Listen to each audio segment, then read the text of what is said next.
In the name In of the the name of Father, the of the Son, Father, of of the the Holy Son, of the Spirit. Holy Spirit. Amen. Amen. Come, Holy Spirit, fill the hearts of your faithful, and enkindle in them the fire of your divine love. Send forth your Spirit, and they shall be created, and you shall renew the face of the earth.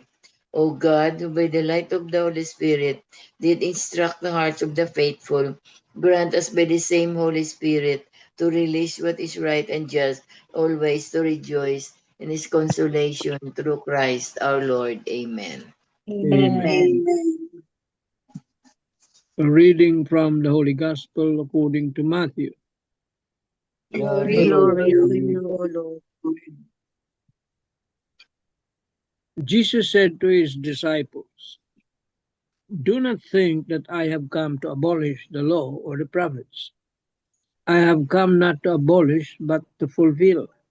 Amen, I say to you, until heaven and earth pass away, not the smallest letter or the smallest part of a letter will pass from the law, until all things have taken place.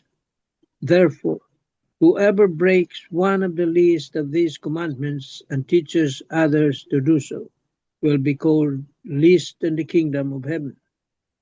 But whoever obeys and teaches these commandments will be called greatest in the kingdom of heaven." The Gospel of the Lord. Praise to you, Praise to Praise to you, you, O Lord Lord Jesus Jesus Christ. Christ. The 3 pointers for today's Gospel. Number 1, when we practice our faith, we tend to be selective, to disregard certain aspects as archaic, too demanding, and too moralistic, and the like. Number 2, in today's Gospel, Jesus assures us that he has not come to abolish the commandments, but instead has come to fulfill them and bring them to a higher spiritual level of perfection and fulfillment. Number 3, do we ever challenge ourselves to go beyond what we like and dislike and try to allow the wisdom of God and the church to guide us to the truth that Jesus preaches? Pray for the gift of openness and sincerity in the way we love God in our daily living. Amen. Amen. Amen. Amen. Thank you very much, Tita Ling. Welcome. So today's gospel, no, it's the very popular phrase, no, is the I have come not to abolish but to fulfill the law. Yun. I have come not to abolish the old law, but I have come to fulfill it. So when we think about rules, no, may mga rules diyan, regulations diyan, to our mind, no, restrictions kaagad, di ba? Ay, may rules sila, may regulations sila. So, ang sa mind natin is restrictions. Pero itong ang kay Jesus, no, Jesus reminds us that God's laws are not meant to limit us. They are meant to lead us into freedom and love. Yun. Freedom and love, especially love. Yun ang difference between the laws of the prophets noon during the Old Testament, na 624 laws and the regulations that are man-made, versus itong ngayon no, na the law of Jesus Christ is love. So yun ang difference. Very very restrictive and burden na ang Old Testaments ng mga law na ginawa ng mga Pharisees and mga scribes, no. Pero kay Jesus it's all about love. He didn't come to abolish the old law, not the law, but to fulfill it. In what means? Love. Ang theme ni Jesus is love. So just like example, no, na tooth for a tooth, no, ang Old Testament, tooth for a tooth. Itong when Jesus came, no, during the time of Jesus, no, we have to forgive, just like just like the gospel yesterday. Noon is tools for a tools. Yun, sige. Um, kung ano ginawa sa'yo is yun din ang gagawin ng tao sa'yo. But at the time of Jesus, we have to forgive 70 times 7. The gospel yesterday is about forgiveness. Kaya yun ang difference ng old law of the prophets and Jesus law. Amen. Amen. Yeah. Tito Mans, Marino, Das Marinas is very good. Very nice Yeah.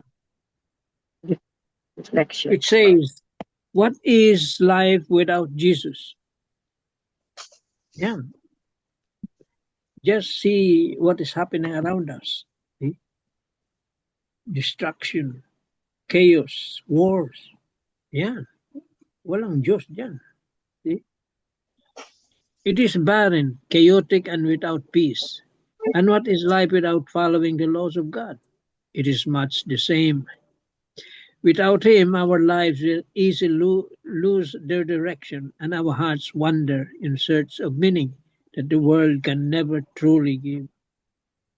Jesus comes into our lives to make them meaningful, peaceful, and fruitful, not necessarily meaningful, peaceful, and productive in the eyes of the world, but meaningful and fruitful in His eyes. When we allow Him to guide us, and when we choose to follow the laws of God, our lives begin to reflect the beauty of the purpose for which we were created. When we break the laws of God, we also distance ourselves from the love of Jesus.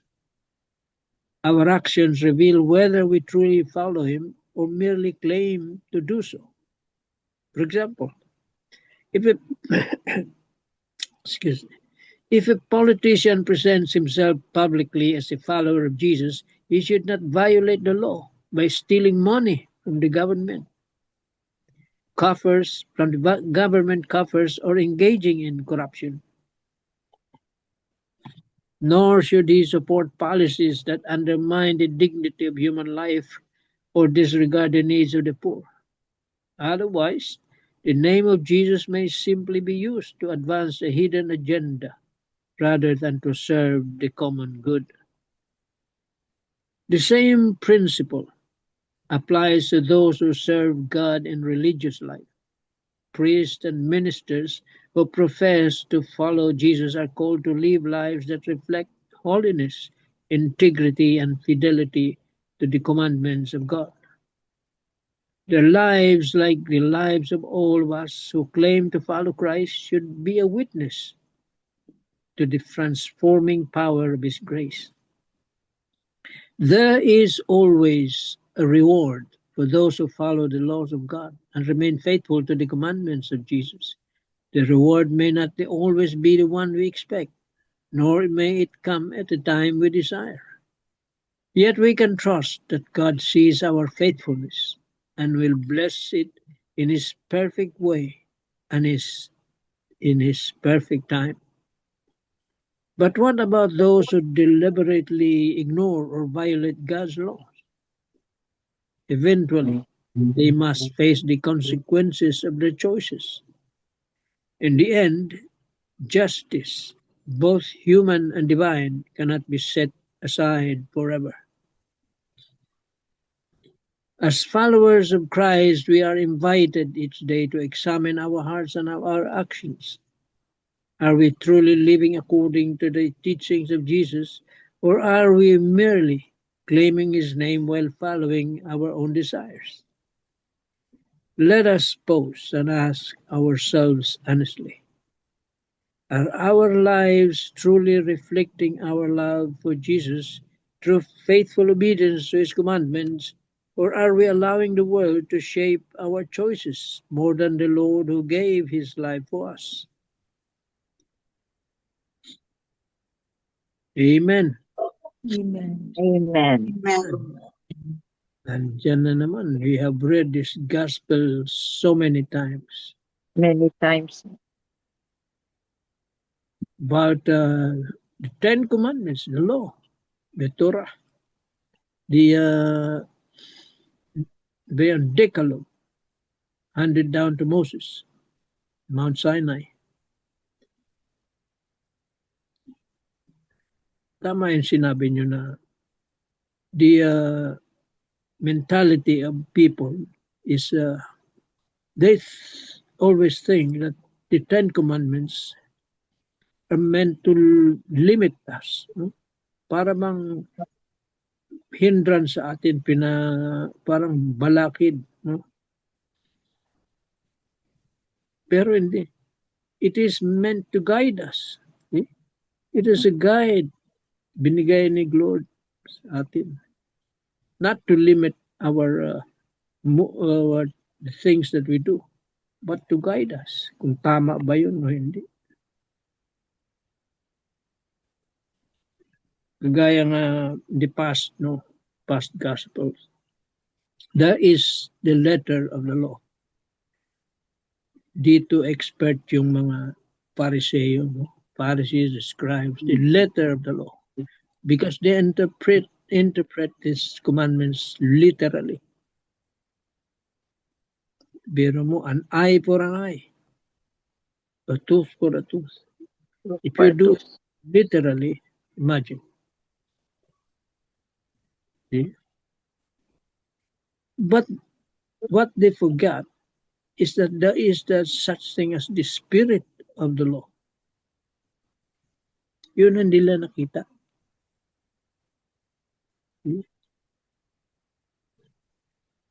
Ten Commandments lang yan 10 lang yan Tapos Only 10. gagawa ka ng 600 plus. Paano ka pa makakasunod nun? 10 nga lang yan, hindi na masunod ng tao Ano pa yung 600? Yan.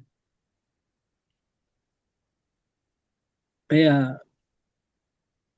in the past Gospels also, these 10 Commandments are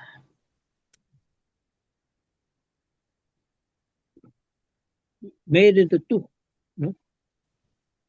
Ginawang love of God. The first 4 commandments, love of God. The rest is love of neighbor. First 4 ba yun o first 3? Basta love of God and love of neighbor. So the commandment is, sabi nga, is all about love. That's what Jesus did. He fulfilled it by putting in mercy, compassion. Yan. Wala yun sa mga Hudyo sa lumang sa commandments nila noon. They don't know that. To them, thou shalt not kill. Period na.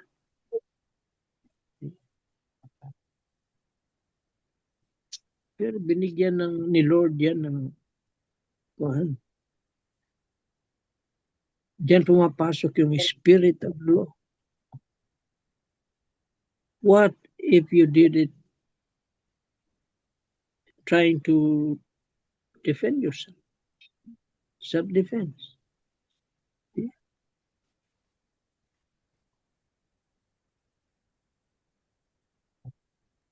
So, 10 Commandments is all about love.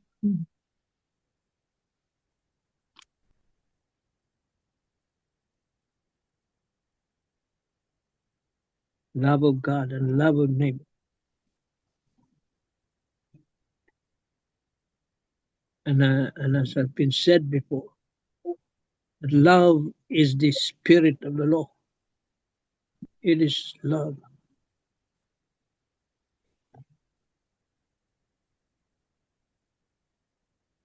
Amen na tayo dyan. Amen. Amen. Amen. Beautiful. Thank you very much, Tito Man.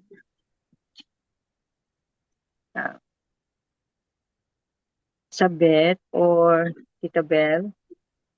Sabi, Please unmute. Nakamute ka. hi, good evening, everyone. Good So, evening. ang gospel is beautiful, no? But I will share, no, the reflection of our community hold, no, handmaids of the Lord.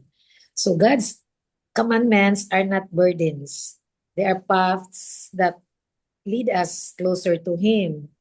Even the smallest act of faithfulness matters in God's kingdom. For the CFC, Couples for Christ, Handmaids of the Lord, faithfulness often unfolds in simple acts of service. A handmaid may lead a prayer meeting, visit someone who is struggling, or quietly support her family with patience and love.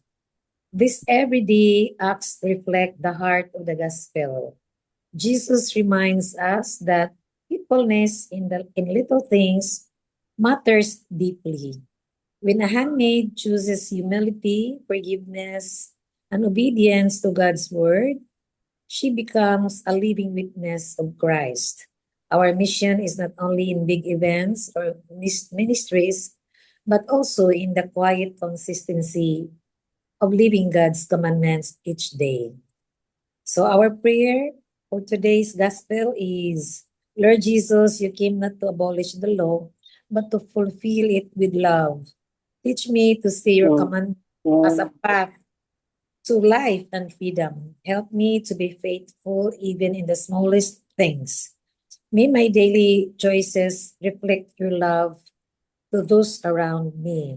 Amen. So, a timing na just today, my chapter head messaged me and sent me my topic for this Saturday because we have our Christian Life program is about to begin. And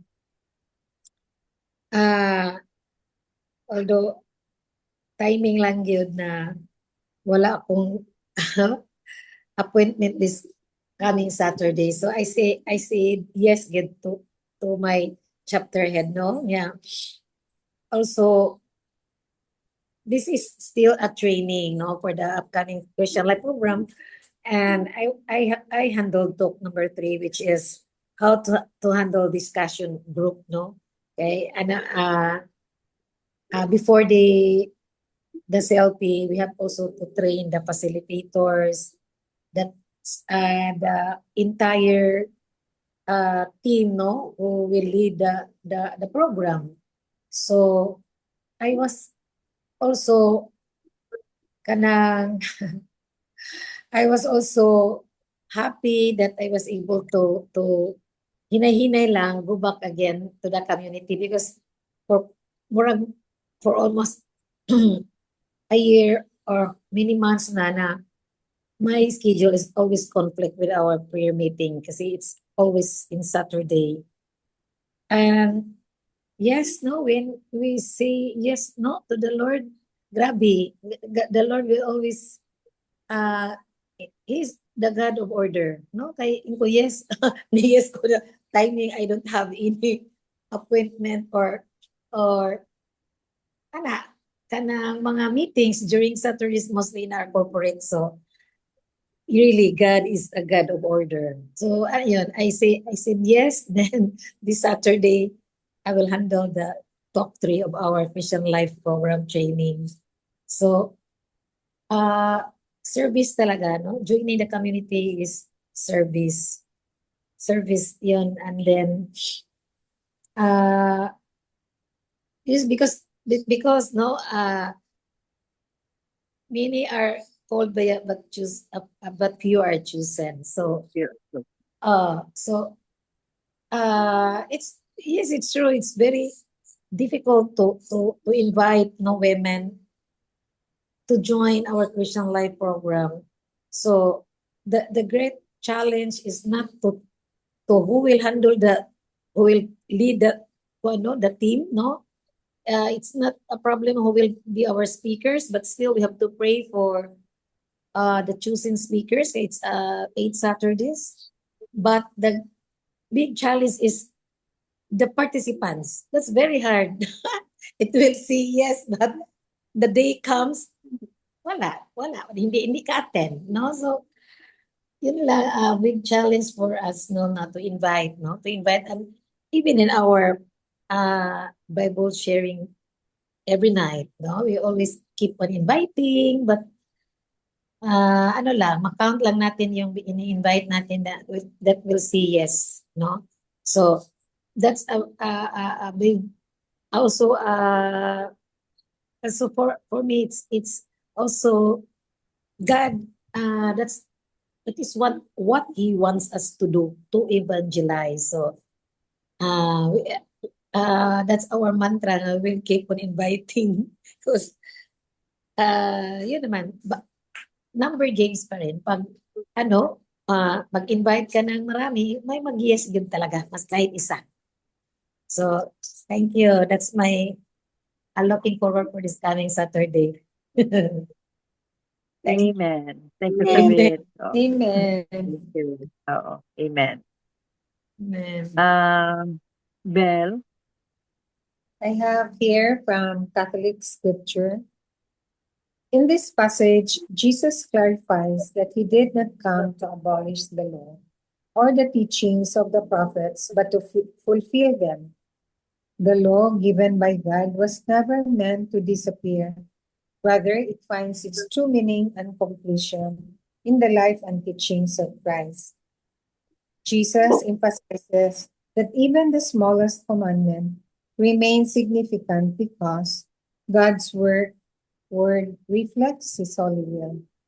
True righteousness, therefore, is not merely about outward compliance with rules, but about living according to the deeper spirit of God's commandments, which are love, justice, mercy, and faithfulness.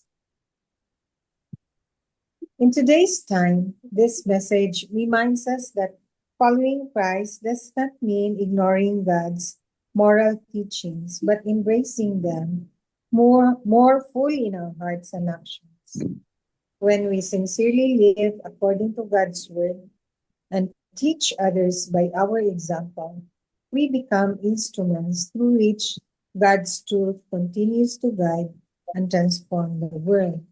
So, to summarize it, as what has been discussed a while ago, love is the greatest commandment. So the commandments given by Moses to us is summarized by love of God, love of self, and love of neighbor. So it's really love. But then we also have to temper love with justice and mercy and faithfulness. So it's not only listening to God's word, but we have to live it out in our day-to-day living. Because we spread the word of God not by just mere teaching, but by leading through good example. So, meaning we have to walk our talk. Amen. amen. Yeah. Thank you, Bell. Very true, no? We Right. have to live by example. Mhm. We walk the talk. Oh. We proclaim the gospel, we believe in the gospel, we follow the gospel, and we live in it. Yun ang importante.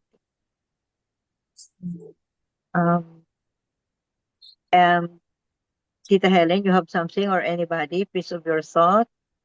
Or maybe may we listen to some wisdom maybe before we end this tonight's gospel and reflections. Another Yeah, beautiful gospel. I've heard the word, no, shinare ni Tita Sabina ata. The word burden. That's the right term there. Burden. Yun ang nasa isip ng tao. The commandments is a burden, but it's not. It's the guide. It's a guide. Yeah. Mhm. and everything we do. If you put on love, you will not harm anybody. You will not kill. You will Yeah. not destroy your family. You will honor your father, your parents. So it's all about love. Mm. Faith, hope, and love. Love will remain for all eternity. And if you put on love in everything you do, in everything, then you have fulfilled the law. Because love is the fulfillment of the law. Commandments is all about love. Kaya nga sinabi, God is love.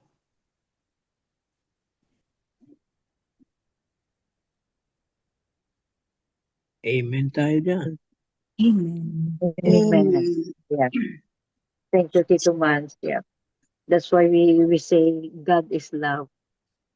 Yeah, because everything is about love. There has to be love in everything. If there is love, we will not kill. We will not bear false witness against each other. We will forgive because of love. We have compassion because of love. We have mercy because of love, and everything else. It's all about love. Amen. Amen. Amen. Amen. Yeah. So I think that's it for tonight's Gospel and Reflections. And may we continue to to overwhelm our hearts with love. Overwhelm our hearts with love, so that there will be no space for hatred and anger. Amen. Amen. Amen. Amen.